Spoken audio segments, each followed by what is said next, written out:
regardez votre reportage tranquillement avec Super U, commerçant autrement, à Maran. Pour la deuxième fois à La Rochelle, les artistes, certains élus, les intermittents et les propriétaires de salles de spectacle ont manifesté pour dénoncer l'attitude du gouvernement envers la culture, gouvernement qui ne se décide toujours pas à rouvrir théâtre et salles de concert. Ce mardi 15 décembre, jour officiel du deuxième déconfinement, et de ce qui devait être le lever de rideau pour les lieux de culture, c'était plutôt la fête à la grimace pour le collectif Alerte Rouge 17, organisateur de la manifestation, et les quelques 200 personnes présentes qui ne voient toujours pas le bout du tunnel Covid-19.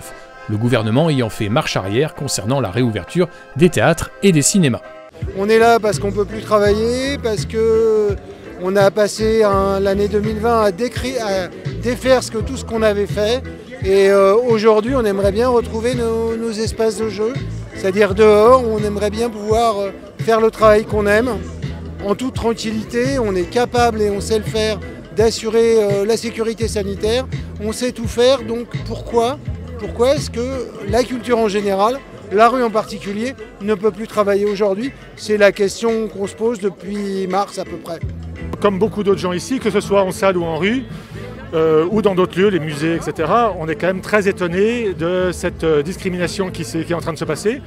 Et alors que, ça a déjà été dit 23 fois, on a l'impression que dans les théâtres, dans les cinémas et en espace public, il y a moins de danger que dans beaucoup d'autres endroits. En plus, on est des grands adultes, on n'est pas des enfants. Donc on devrait pouvoir travailler dans des conditions en respectant plein de règles sûrement. Et on prendrait moins de risques que de laisser les gens chez eux. En plus, vraiment, la culture, au-delà de ce que ça rapporte au PIB et de plein de choses très intéressantes et de l'élévation de l'âme, je pense que ça a à voir avec un lien social qui est très important aujourd'hui, en ce moment, que ce soit en salle, en cinéma ou en espace public. Et pour nous, l'espace public, c'est l'endroit justement où les gens devraient se rencontrer en faisant attention à plein de choses, la distance physique, pas sociale, et le masque, bien sûr.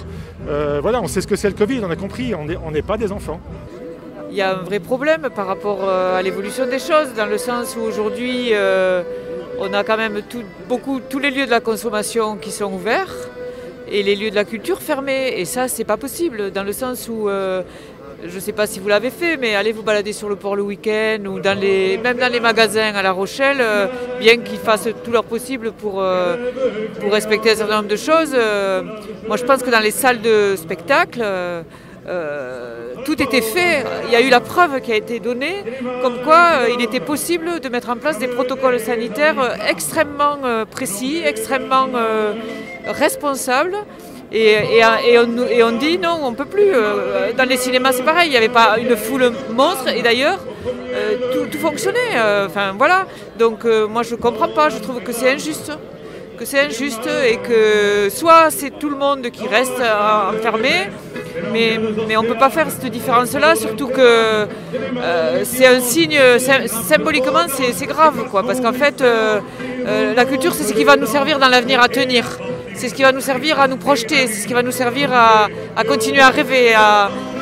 Et puis les artistes sont essentiels dans la société. Moi je dis La Rochelle doit être la ville des artistes, c'est pas un slogan. En fait, les artistes, c'est ceux qui vont nous permettre d'accepter les transitions. Voilà, on va profiter de ce petit moment pour faire comme si rien n'avait changé. Non, rien de rien.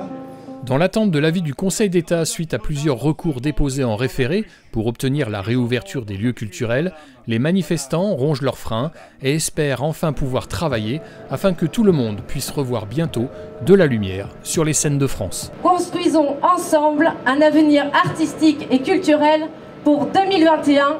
L'art et la culture seront toujours vivants.